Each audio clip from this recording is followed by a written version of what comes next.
যে যখন গে ভুয়ো সার্টিফিকেট বিষয় নিয়ে এত বেশি অ্যাগ্রেসিভ ᱦᱟᱛᱟᱣ ᱮᱫᱟᱭ ᱪᱤᱱᱛᱟᱹ ᱵᱷᱟᱵᱱᱟ ᱦᱟᱛᱟᱣ ᱮᱫᱟᱭ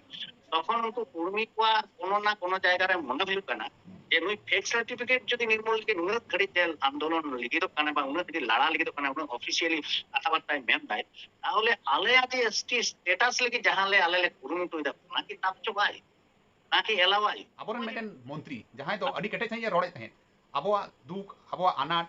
ᱟᱵᱚᱣᱟᱜ ᱯᱷᱮᱠ ᱮᱥᱴᱤ ᱥᱟর্টিফিকেট ᱡᱟᱦᱟᱸ ᱠᱚ ᱦᱩᱭ ᱠᱟᱱᱟ ᱟᱵᱚᱣᱟᱜ ᱦᱳᱥᱴᱮᱞ ᱨᱮᱱᱟᱜ ᱠᱟᱛᱷᱟ ᱠᱚᱭ ᱨᱚᱲᱮᱫ ᱛᱟᱦᱮᱸᱫ ᱱᱚᱣᱟ ᱨᱮᱱᱟᱜ ᱜᱮ ᱠᱩᱲᱟᱹᱭ ᱠᱚ ᱮᱢᱟ ᱫᱮᱭᱟ ᱠᱤ ᱥᱮ ᱚᱠᱟ ᱞᱮᱠᱟᱢ ᱧᱮᱞ ᱮᱫᱟ ᱱᱚᱣᱟ দীর্ঘদিন 30 বছর 40 বছর পর নেতা মন্ত্রী বন ᱧᱮᱞ ᱠᱟᱫ ᱠᱚᱣᱟ কিন্তু অকᱚᱭ ᱦᱚᱸ ᱚᱱᱠᱟ ᱥᱟᱴᱟᱵ ᱥᱟᱴᱟᱵ ᱠᱟᱛᱷᱟ ᱫᱚ ᱵᱟᱠᱚ ᱨᱚᱲ ᱵᱟᱲᱟ ᱟᱠᱟᱫᱟ ᱠᱮᱵᱤᱱᱮᱴ ᱢᱚন্ত্রী ᱢᱮᱱᱫᱟᱭ ᱢᱟᱱᱮ ᱜᱮ ᱦᱩᱭᱩᱜ ᱠᱟᱱᱟ ᱵᱤᱵᱷᱤᱱᱱᱚ ᱫᱚপ্তর ᱨᱮᱱ ᱡᱟᱦᱟᱸ ᱛᱤᱱᱟᱹᱜ ᱦᱚᱲ ᱢᱮᱱᱟᱜ ᱠᱚᱣᱟ ᱱᱚᱣᱟ ᱥᱟᱛᱮ ᱨᱤᱞᱮᱴᱮᱰ ᱩᱱᱠᱩ ᱫᱚ ᱠᱤᱱᱛᱩ ᱵᱚᱛᱚᱨ ᱫᱚ ᱪᱤᱞᱟᱹ ᱫᱚ ᱪᱚᱢᱠᱟ ᱟᱵᱚᱨᱮᱱ ᱡᱟᱦᱟᱸ ᱛᱤᱱᱟᱹᱜ ᱞᱟᱦᱟᱛᱮᱱ ᱠᱚ ᱢᱚন্ত্রী ᱠᱚ ᱛᱟᱦᱮᱸ ᱠᱟᱱᱟ ᱚᱱᱟ ᱨᱚᱲ ᱦᱚᱸ ᱵᱟᱠᱚ ᱨᱚᱲᱮᱫ ᱛᱟᱦᱮᱸᱫ ᱱᱩᱭ ᱫᱚ ᱚᱱᱛᱚᱛᱚ ᱱᱚᱣᱟ ᱨᱚᱲ ᱫᱚᱭ ᱨᱚᱲ ᱟᱠᱟᱫᱟᱭ ᱡᱚᱦᱟᱨ ᱥᱟᱱᱟᱢ ᱧᱮᱧᱮᱞᱤᱭᱟᱹ ᱠᱚ ᱤᱧ ᱫᱮᱵᱫᱟᱥ ᱥᱚᱨᱮᱱ ᱟᱨ ᱫᱟ ᱦᱩᱞ ᱱᱤᱭᱩᱡ ᱯᱮ ᱧᱮᱞᱮᱫ ᱛᱟᱵᱚᱱᱟ ᱫᱟ ᱦᱩᱞ ᱱᱤᱭᱩᱡ ᱨᱮ ᱥᱟᱱᱟᱢ ᱠᱚ ᱥᱟᱹᱜᱩᱱ ᱫᱟᱨᱟᱢ ᱢᱤᱛᱚᱱ ᱪᱚᱱᱫᱨᱚ ᱴᱩᱰᱩ ᱟᱵᱚ ᱥᱟᱱᱛᱟᱲ ᱥᱚᱢᱟᱡᱽ ᱨᱮᱫᱚ ᱩᱯᱨᱩᱢ ᱨᱮᱱᱟᱜ ᱱᱩᱭᱟᱜ ᱡᱟᱹᱥᱛᱤ ᱞᱟᱹᱠᱛᱤ ᱵᱟᱹᱱᱩᱜᱼᱟ ᱟᱵᱚ ᱵᱚᱱ ᱵᱟᱲᱟᱭᱟ ᱡᱟᱦᱟᱸ ᱠᱚ ᱵᱟᱹᱲᱤᱡ ᱦᱩᱭᱩᱜ ᱠᱟᱱᱟ ᱟᱵᱚ ᱥᱟᱱᱛᱟᱲ ᱥᱚᱢᱟᱡᱽ ᱨᱮ ᱚᱱᱟ ᱫᱚ ᱯᱷᱮᱠ ᱮᱥᱴᱤ ᱥᱟর্টিফিকেট ᱢᱮᱱᱢᱮ ᱚᱱᱟ ᱫᱚ ᱮᱴᱟᱜ ᱮᱴᱟᱜ ᱵᱤᱥᱚᱭ ᱠᱚ ᱢᱮᱱᱢᱮ ᱱᱚᱣᱟ ᱠᱚ ᱤᱫᱤ ᱠᱟᱛᱮ ᱟᱹᱰᱤ ᱠᱮᱴᱮᱡ ᱥᱟᱺᱦᱤᱡ ᱮ ᱨᱚᱲᱟ ᱛᱤᱦᱤᱧ ᱫᱚ ᱨᱚᱯᱚᱲ ᱜᱟᱯᱟᱞᱢᱟᱨᱟᱣ ᱵᱚᱱ ᱱᱟᱣᱟ ᱜᱮ ᱥᱚᱨᱠᱟর ᱵᱮᱱᱟᱣ ᱟᱠᱟᱱ ᱟᱨ ᱚᱱᱟ ᱨᱮᱱ ᱢᱤᱫ ᱜᱩᱨᱩᱛᱛᱚᱯᱩᱨᱱᱚ ᱢᱚন্ত্রী ᱢᱟᱱᱚᱛᱟᱱ ᱠᱷᱩᱫᱤᱨᱟᱢ ᱴᱩᱰᱩ ᱤᱫᱤ ᱠᱟᱛᱮ ᱟᱵᱚ ᱥᱳᱥᱟᱞ ᱢᱤᱰᱤয়া ᱨᱮ ᱥᱟᱱᱟᱢ ᱦᱚᱲ ᱜᱮᱵᱚᱱ ᱧᱮᱞ ᱧᱟᱢ ᱮᱫᱟ ᱡᱮ ᱪᱮᱫ ᱠᱚ ᱚᱞᱚᱜ ᱠᱟᱱᱟ ᱟᱨᱚ ᱵᱤশেষ সম্প্রদায় ᱢᱤᱫᱴᱮᱱ ᱢᱮᱱ ᱜᱟᱱᱚᱜᱼᱟ ᱠᱩᱲᱵᱤ ᱥᱚᱢᱯᱨᱚᱫᱟᱭ ᱱᱩᱠᱩ ᱢᱤᱫᱴᱮᱱ ᱟᱹᱰᱤ ᱢᱟᱨᱟᱝ ᱢᱤᱫᱴᱮᱱ ᱤᱥᱩ ᱠᱚ ᱧᱟᱢ ᱟᱠᱟᱫᱟ ᱱᱩᱠᱩᱣᱟᱜ ᱵᱤᱨᱩᱫᱽ ᱨᱮ ᱵᱟᱝᱢᱟ ᱠᱷᱩᱫᱤᱨᱟᱢ ᱴᱩᱰᱩ ᱜᱚᱢᱠᱮ ᱨᱚᱲ ᱟᱠᱟᱫᱟ ᱟᱨ ᱚᱱᱟ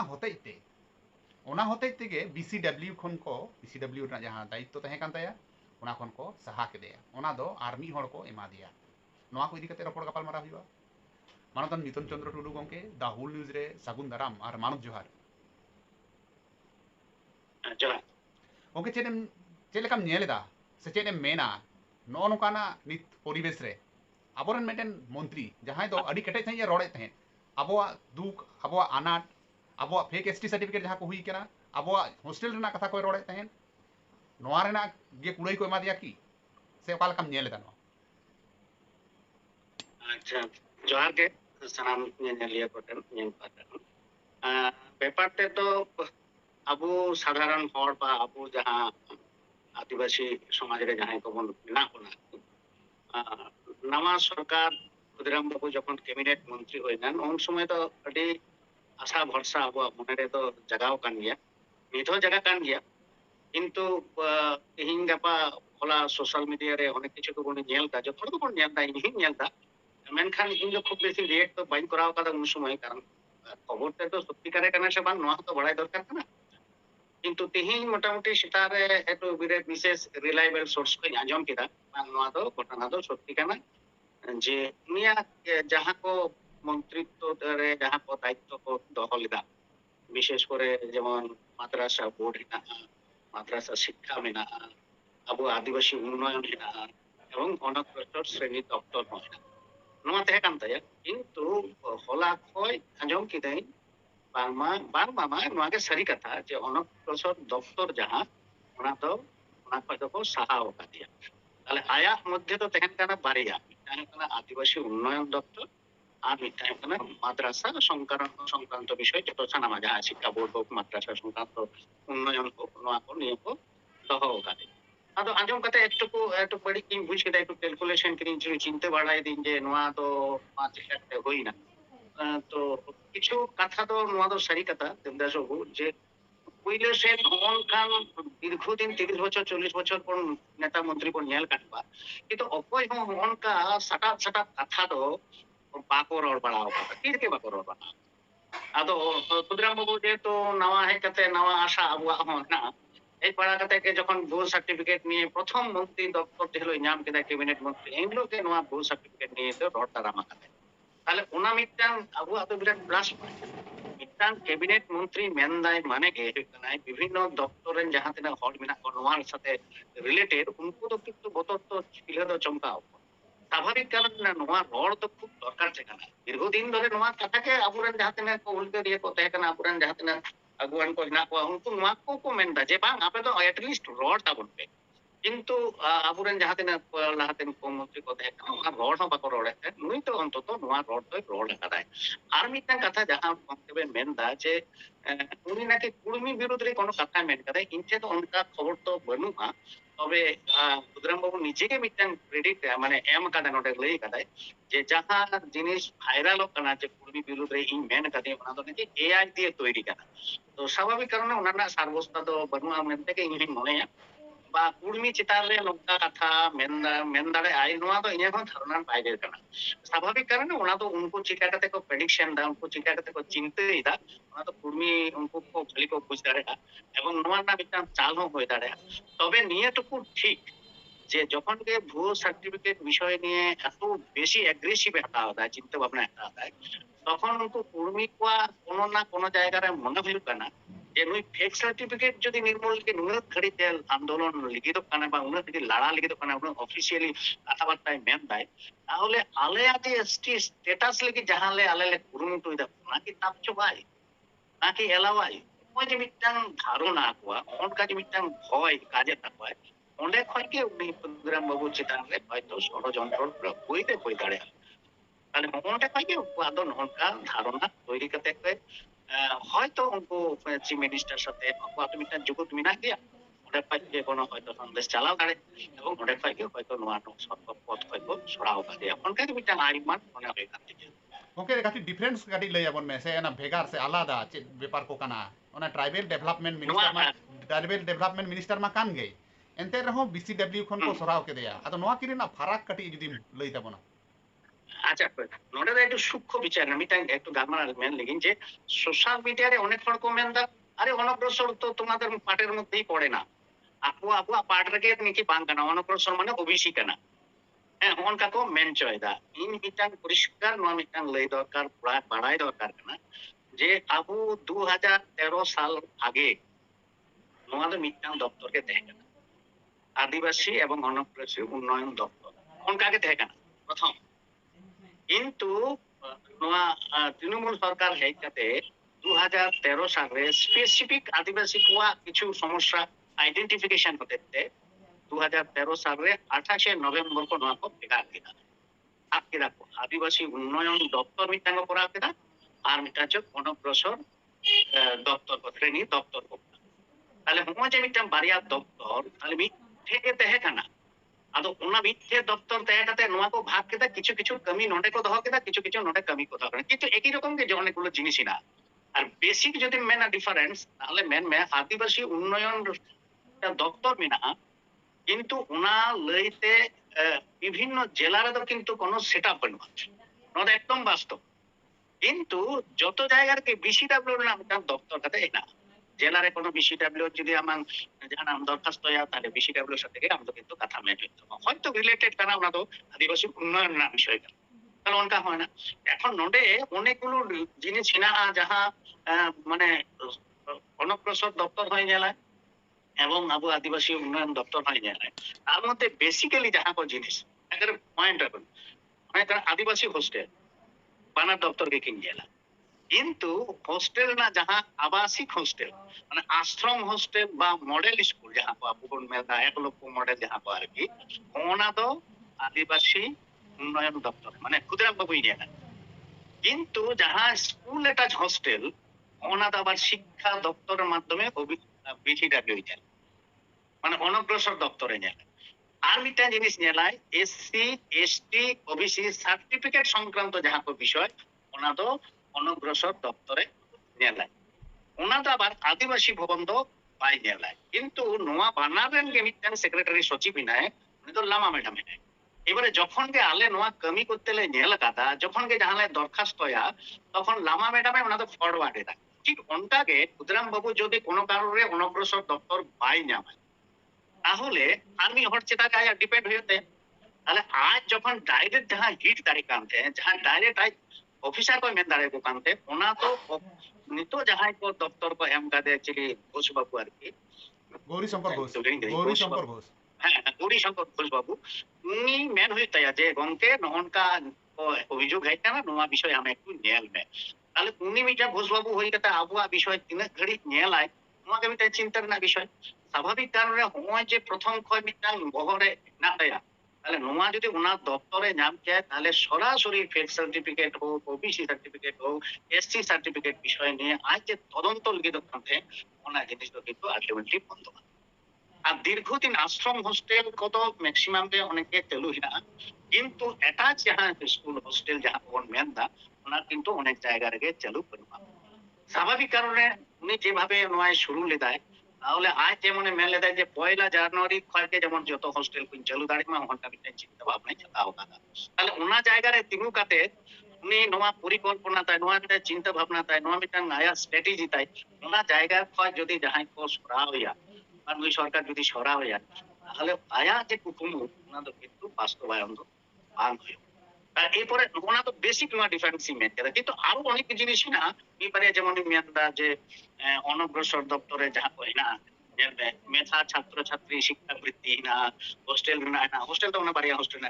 প্রতিযোগিতামূলক বিশেষ পরীক্ষা যাহা কই হবা ডাব্লিউ বিশেষ করে আরম্ভ করে ওনা কোন ধরনের যে প্রশিক্ষণ যাহা কই ওনা তো বেশি ডাব্লিউ মাধ্যম থেকে হই আর কি বিভিন্ন জেলায় জেলায় ওনাদের নেল করা স্বাস্থ্য পরিষেবা নিয়ে হই কিংবা মিটাং গিদ্রে ভালি পড়াশোনায় টাকা পয়সা আর্থিকভাবে স্বাবলম্বী লিগে ঋণ রেনার ব্যবস্থা করাওয়া ঠিক অনুরূপ অনকাগে আবার আবু হাজার আদিবাসী উন্নয়ন দপ্তর বেশ কিছু অনকান সাথে রিলেটেড কিছু কামিয়া যেমন এখানে সামাজিক অর্থনৈতিক সাংস্কৃতিক এবং আবু জীবনযাত্রা মানযাত্রা উন্নয়ন বহুমুখী যাহা কো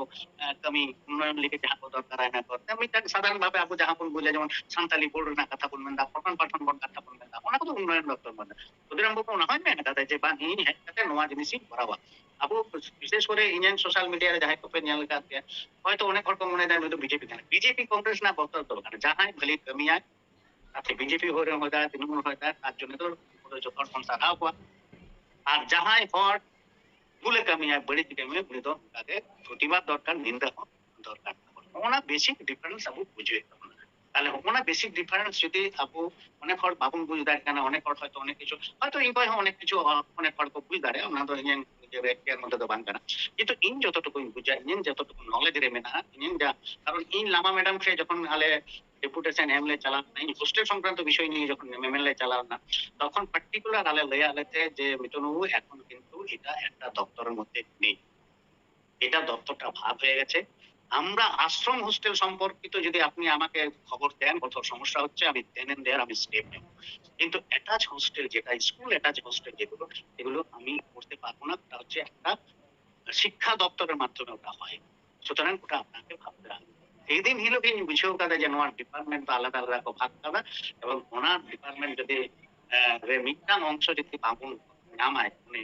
তাহলে একটু অনেক বেশি অসুবিধা হয়েও আমাদের ইঞ্জিন যা থাকবে एकाल अब बन बुझ किदा जे आयमा किछु खना अब हाँ बन एड़े होचो लेका बुजुक कना आर सारीगे अब माने एड़े का होचो कान गया बन सेदाय खना गे नै दु हाँ बन नेला जे नो को रोड के होते तेगे पालेट को नोआ खन को सराव केदेया माने नित जहाँ बुजुक कना सांतार दो सांतार गे आम तो जहाँ तीन क्वालिटी तहन ताम जहाँ निट जहाँ मारंग जहाँ तीन मारंग के मंत्री हुयुक में और बेसी में रोड आकात से नुकु को आड़गो गिडी कमा जहाँ को पावर को एम काव देते हैं नोआ खन को सहा केदेया ओके ताले नीत अब चे चिका रेना कना नीत आज महा कोई मादे तहन सरकार चितान रे भरसा तहन कान अब सावतारी संगठन को से अब साधारण हड़ को नोआ गंके नोआ तो मेटामोटी इन ते खबर हेज कते आले अब এটা একটা অর্গানাইজেশন সাথে ইহিন গাপাল মারাও কাদা ইউফার সাথে বিশেষ করে রামদাস বাবুর সাথে পাটসাল বাবুর সাথে তখন সরদার মহাশয় নুনকু সাথে গাপাল মারাও কাতে ইন সাথে যা গালমারা হই কান ইন দেন এন্ড দেয়ার ইন তেহিনের মধ্যে গে এটা ইমেলিং ভেজাওটা হ্যাঁ এবং ইমেল তো সিএম ঠে ভেজা হই কানা যে বাং আলেলে মনে এটা যে নোয়া সাথে যেহেতু নোয়া রিলেটেড হিনা অনেক জিনিস নুই নোয়া দপ্তর কো সরা হইতায় আলে আদিবাসী কো বিভিন্ন দিক থেকে বঞ্চিত মনতে আলেলে মনে এটা অতএব নুই নোয়া দপ্তর আবার পুনরায় যাতে নামা না ব্যবস্থা হবে তো আলেলে কলকাতালে কুলিদা সিএম ঠে এবং ওনা সিএম না মিটান কপি ফরওয়ার্ড কপি টু আলেলে ভেজাওটা ইয়েতে বিজেপির ভারতীয় মানে জনতা পার্টির সভাপতি যিনি এনে শ্রমিক ভট্টাচার্য মহাশয় উনি হলে ভেজা তারপরে আলেলে নেলদা আর সোমবার কি মঙ্গলবার নোয়া হার্ড কপি জনতার যে দরবার মেনা জনতা দরবার মানে মুখ্যমন্ত্রী ওটা সেনকাতেলে প্লেস দাও না এবং যাতে উনি সঙ্গে সঙ্গে ওনার বিষয় নিয়ে যেমন ওয়াকি ভাল হয়ে আর একটু বেশি যাতে স্টেপে হাতাও দাঁড়াবে। আলে শুধু আপামর ইᱧ মেন কাদে সোশ্যাল মিডিয়া ᱨᱮ মেন কাদা শুধু ইউফা হয়তো বাᱝ আরো বিভিন্ন যে অর্গানাইজেশন ইউফা রে হেᱱᱟᱜ ᱠᱚᱣᱟ বা এটা ᱠᱚ ᱡᱟᱦᱟᱸᱭ ᱥᱚᱝᱜᱚᱴᱷᱚᱱ ᱯᱮ ᱢᱚᱱᱮᱭᱮᱫᱟ ᱡᱮ ᱠᱷᱩᱫᱤᱨᱟᱢ ᱵᱟᱹᱵᱩ ᱛᱟᱦᱮᱱ ᱠᱷᱟᱱ ᱠᱟᱹᱴᱤᱡ ᱠᱟᱹᱢᱤ ᱦᱩᱭ ᱫᱟᱲᱮᱭᱟᱜᱼᱟ ᱚᱱᱠᱟᱱ ᱥᱚᱝᱜᱚᱴᱷᱚᱱ ᱴᱷᱮᱱ ᱦᱚᱸ ᱤᱧᱟᱹᱜ ᱟᱨᱫᱟᱥ ᱛᱟᱦᱮᱱ ᱠᱟᱱᱟ ᱡᱮ ᱥᱟᱱᱟᱢ ᱦᱚᱲᱜᱮ ᱱᱚᱣᱟ ᱤᱢᱮᱞ ᱫᱚ ᱠᱩᱞ ᱛᱟᱵᱚᱱ ᱯᱮ যদি উনি 50টি কেন তেই যদি 100টি সংগঠন হয় ওনা ইমেলে জামায় তাহলে কোনো না কোনো ভাবে অনক তো কিন্তু নাড়া দেয়া আর সোশ্যাল মিডিয়াতে যাহা কোন প্রচারদা বেশি বেশি কাতে শেয়ার তবন পে যেমন নোয়া যে আদিবাসী কোয়া মধ্যে মিটাং যে রিপার্কেশন হই কানা নোয়া যেমন বুঝমা ᱧᱟᱢ ᱢᱟᱠᱚ আরকি এবং সিএম ঠে যেমন পৌঁছামা তাহলে অবশ্যই আশায় দাবন যে নোয়া না কিছু গতি হই দাঁড়ায় एकाल अब माबन बुझ किदा हाँ जे अब बन खोजो कना जे खुदीराम बाबू तहे हचो बीसीडब्ल्यू डिपार्टमेंट हो आया अंडर रे तहे हचो मेनखान आर मिटन कुपली नोडे तैयार कना खुदीराम बाबू की खोजो कना जे ओना डिपार्टमेंट रे जे तहेना नोआ उन्हीं संग पे गालमाराव दा ওনা তো আসলে নোয়া দো মানে যদিও একটু বিষয় কান গিয়া মানে ক্ষুদিরাম বাবুর সাথে ইঞ্জাং 10টা নাগাদ মিটাং গাপালমারাও হইল মানে ইংগে ডাইরেক্ট নোয়া দিন কুলি লিদিয়া এই কারণে যে সত্যিকারে যে সোশ্যাল মিডিয়ারে ভাষা কানা নোয়া দো সত্যি কানা সে বাংকা ᱟᱫᱚ ᱠᱷᱩᱫᱨᱟᱢ ᱵᱟᱵᱩ ᱯᱷᱳᱱ ᱥᱟᱵ ᱞᱮᱫᱟ ᱥᱟᱵ ᱠᱟᱛᱮ ᱩᱱᱤ ᱢᱮᱱ ᱞᱮᱫᱟᱭ ᱵᱟᱝ ᱢᱤᱛᱨᱚ ᱵᱟᱵᱩ ᱴᱷᱤᱠ ᱜᱮᱢ ᱟᱸᱡᱚᱢ ᱠᱟᱜᱼᱟ ᱡᱮ ᱤᱧ ᱫᱚ ᱚᱸᱰᱮ ᱠᱷᱚᱡ ᱫᱚᱠᱚ ᱵᱟᱫ ᱟᱠᱟᱫᱤᱧᱟ ᱟᱫᱚ ᱛᱚᱠᱷᱚᱱ ᱤᱧ ᱚᱱᱮ ᱢᱤᱫ ᱵᱟᱨᱤᱧ ᱠᱩᱞᱤ ᱠᱮᱫᱮᱭᱟ ᱟᱞᱮ ᱱᱚᱝᱠᱟ ᱞᱮ ᱢᱚᱱᱮᱭᱮᱫᱟ ᱱᱚᱣᱟ ᱫᱚ ᱠᱷᱟᱹᱞᱤ ᱡᱤᱱᱤᱥ ᱫᱚ ᱵᱟᱝ ᱠᱟᱱᱟ ᱠᱤᱱᱛᱩ ᱢᱤᱫᱴᱟᱝ ᱩᱱᱤ ᱫᱚ ᱠᱮᱵᱤᱱᱮᱴ ᱢᱚন্ত্রী ᱠᱟᱱᱟᱭ ᱛᱚ স্বাভাবিক রে ইন তো ওনা তো বাই মেন দাঁড়ায় যে বা ইন ᱫᱚ ᱱᱚᱣᱟ পছন্দ তিন নোয়া পছন্দ বাং কান তিনিয়া অতএব আপে ᱫᱚ লড়াই পে আপে ᱫᱚ অনুপ পে নোয়া ᱫᱚ ওনা কথা ᱫᱚ আয়া হয়তো স্বভাব বাই স্বভাব আর ইᱧ ᱦᱚᱸ ᱵᱟᱭ প্রত্যাশা ᱟᱠᱟᱫᱟ তো ইᱧ নিয়ে টুকুኝ মেন কাদে আলে ᱫᱚ ᱱᱚᱣᱟ ᱫᱚ ᱵᱷᱟᱞᱤ চোখে ᱫᱚ ᱵᱟᱞᱮ ᱧᱮᱞᱫᱟ আদিবাসী হিসেবতে স্বাভাবিক কারণে আলে কিছু পদক্ষেপ লে হাতাওয়া যদি আমার কোনো সমস্যা হয়ে থাকে তাহলে ইᱧ মেন দাঁড়ায় বা উনি মেন আপে ঠিক পে চিকায় ওনা ᱫᱚ ᱟᱯᱮᱭᱟᱜ ব্যাপার আর ইᱧ ᱪᱮᱫ ᱤᱧ ᱪᱤᱠᱟᱭᱟ ᱚᱱᱟ ᱫᱚ ᱤᱧᱟᱹᱜ ব্যাপার সুতরাং নোয়ার সাথে তো আপেয়ার সাথে তো ওনার সম্পর্ক তো বানুক তবে হ্যাঁ নিশ্চয়ই আদিবাসী হিসেব তে তো আপেয়ার তো সেন্টিমেন্ট লাগা দাঁড়ায় আপেয়ার ভালি মন্দ পে মনেইদা যখন ওই দাঁড়ায় তবে ᱤᱧ ᱦᱚᱸ ᱱᱤᱡᱮ ᱵᱮᱠᱛᱤᱜᱚᱛᱚ ᱠᱟᱛᱮ ᱢᱚᱱᱮᱭᱟ ᱡᱮ মাদ্রাসা ᱡᱟᱦᱟᱸ ᱦᱮᱱᱟᱜᱼᱟ মাদ্রাসা মিটাং না তো উনিয়াᱜ ইয়ে ᱚᱱᱟ ᱡᱩᱫᱤ ᱵᱟᱫ ᱠᱟᱛᱮ ᱚᱱᱟ ᱠᱷᱚᱡ ᱫᱚ ᱡᱩᱫᱤ ᱱᱚᱣᱟ ᱠᱚ ᱮᱢ ᱵᱟᱲᱟ ᱠᱤᱧᱟ তাহলে একটু ভালো আরকি